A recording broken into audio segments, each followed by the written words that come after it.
You are watching Meet the Press with our panel today, Sarah Lamarquin and Hugh Riminton.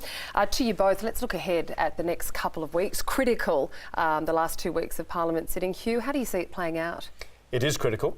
The situation hasn't changed since Kevin Rudd came out and gave that 7:30 report interview. He is available, he's not challenging. The polls are dreadful for the Prime Minister, but she is not budging. So it will come down to a final play to see if there's a mechanism, as the polling shows Labor heading for sure defeat, to change leaders. That's not clear. It would require, I think, more than just Bill Shorten changing sides to make that happen. We saw Peter Garrett this morning saying he wouldn't serve in a government under Kevin Rudd. Whoever wins in the next 2 weeks, it's not going to paper over the deep, fatal divisions in the Labor Party, and they'll be in a world of pain either way.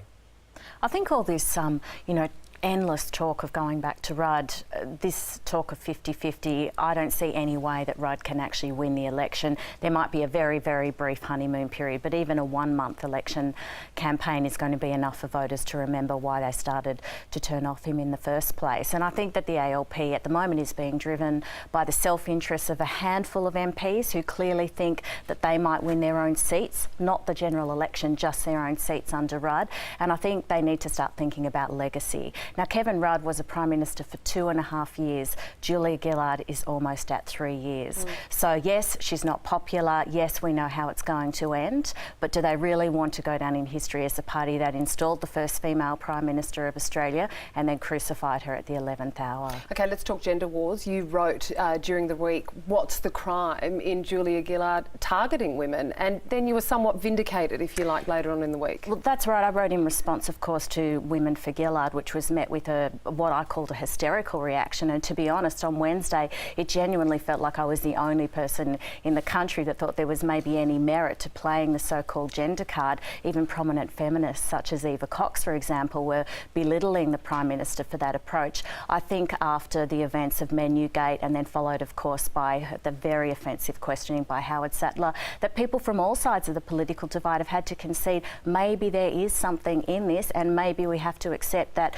the first Prime Minister of Australia has been a bit of an adjustment for some parts of the community. Well, there was one man who took a fairly strong stand against sexism this week, and that's Army Chief David Morrison, who has been applauded for how he has handled the latest sex scandal that's enveloping the defence. Let's take a look at what he had to say.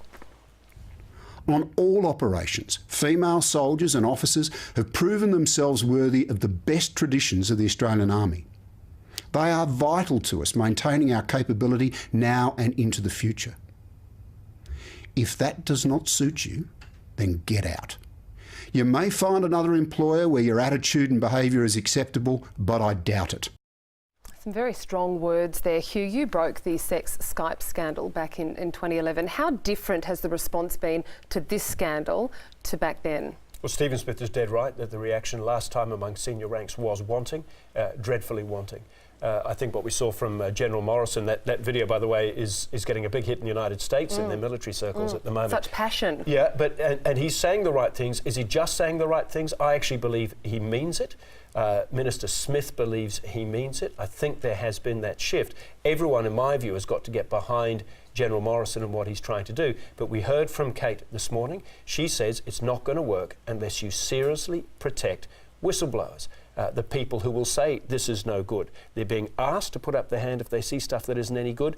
Now, General Morrison, get out and make sure the policies are in place to protect people. Otherwise, that will come to nothing. Do you think that they've got what it takes to fix the problem, this systemic problem that Kate outlined? Well, it's very hard to fix any culture, a national culture, which takes a generation really to do it. In defence, which is tighter, more bound, more inward connected in some ways, it is immeasurably more difficult, but it has to start at the top. I think David Morrison is sincere in what he's trying to do. He needs absolute support from the entire community. He needs also to support those whistleblowers. OK, Hugh Riminton, thank you. You are leaving us now. Sarah, you're going to stick around for a little bit longer on the show. We'll see you again soon. OK, coming up, changing the law to protect the innocent. We look at what needs to be done to keep repeat offenders off our streets.